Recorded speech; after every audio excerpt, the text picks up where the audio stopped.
Hello there, Coborn Knope here, welcome back to another video. The final trailer for The Mandalorian and Grogu is just released. Now at first I thought the trailer was a little lackluster compared to previous Star Wars film trailers, but the more I rewatch it, the more hyped I'm getting for the film. Now it opens up with this lovely shot of Grogu meditating on an unknown planet, whilst we get some new dialogue from Colonel Ward, and continues into a conversation between her and Din Djarin, which at first it comes across as Ward asking for Din's help with the Imperials, and he offers to take out basically all the Imperials that they're after. But upon rewatching it a few times, I believe she's actually asking for help regarding the Hutts. This is because she mentions the stories she's heard that Din and Grogu have been through, and the fact that Din Djarin used to be a bounty hunter. To then he replies that he only hunts Imperial war criminals, which that should be something she already knows. So I have a feeling Din's stating that because he doesn't want to go anywhere near the Hutts, especially now that he's got Grogu. I may believe it's too dangerous for Grogu. Ward is the fact that he's a professional, so it seems like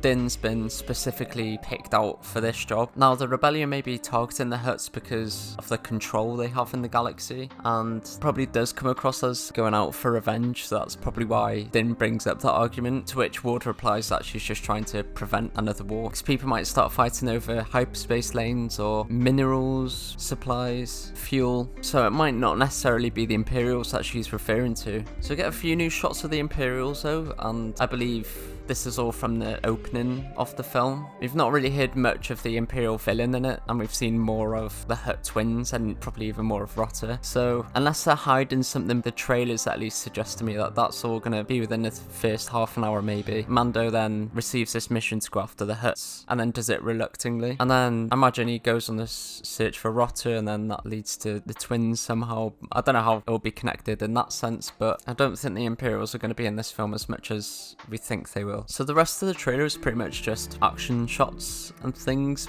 some of which we've seen before, some of which seem to just be extended of stuff we've seen before. I'm kind of glad they're not showing too much new stuff. It seems to be a trailer just to get the general audience on board. I think they're trying to show as much of the action side as possible, although there seems to be a theme of how Din and Grogu look after each other. But the one thing that confuses me is how they keep making out that Din is old for some reason. They're acting like he's like an elderly Mandalorian, but who knows, maybe he is, because the Mandalorians seem to age great. So I also think they're going to be separated for at least a portion of the film, and there's a scene that suggests that Mando is saving Grogu some time to escape by the looks of it. So I reckon Grogu will be stranded, and we see a bit of him gaining confidence in the Force and become a bit more independent. Maybe that's when Din gets captured by the Hutts or something, and then Grogu comes to the rescue with the Anzellans. That's all I've really got to say from this trailer, to be honest. Like I said, it doesn't really show much, in a good way though. But in terms of the film, I mean, visually it looks a lot better than I was expecting it to. I feel like the Mandalorian series has heavily over-relied on using the volume. It's so much better just to go filming on set. Now, I don't know how much they've used the volume for the film, but everything looks pretty good so far. Seems to be a nice mix of practical effects and CGI. Ludwig Göransson is returning to do the score for the film as well, so that's probably going to be incredible too. And I'm quite excited to see any returning characters, so to see Embo and, I mean, Rotter the Hutt, who would have ever thought we'd be seeing him in live action, but I'm excited to see them, how they play out in the story. I'm excited to see Zeb again, and I wish there were more newer characters, so I feel like Colonel Ward is the only one. I feel like they are over-relying a bit on nostalgia, but I'm hoping they're just doing this to get everyone back in the cinema to see Star Wars. This will be a big success, and then they could go off and do whatever projects they have with the Star Wars brand having a good name again, because obviously with the controversy surrounding the sequels, I imagine not many people will be eager to go, but I suppose using this familiarity with a character that's done well in the streaming era, it all just might work out in Lucasfilm's favour. But overall, I'm pretty excited just to see Star Wars in the cinema again. Not excited as I was for any of the previous films, to be honest. I feel like it's going to be a very safe storyline, it's going to be fun, and that seems to be all they're aiming for. But hopefully this is just the successful beginning of Star Wars being back in the cinema. So that's it for this video. Let me know what your thoughts on the trailer are, if you have any predictions for the film. Feel free to check out the socials in the description. Thank you all very much for watching, and may the Force be with you.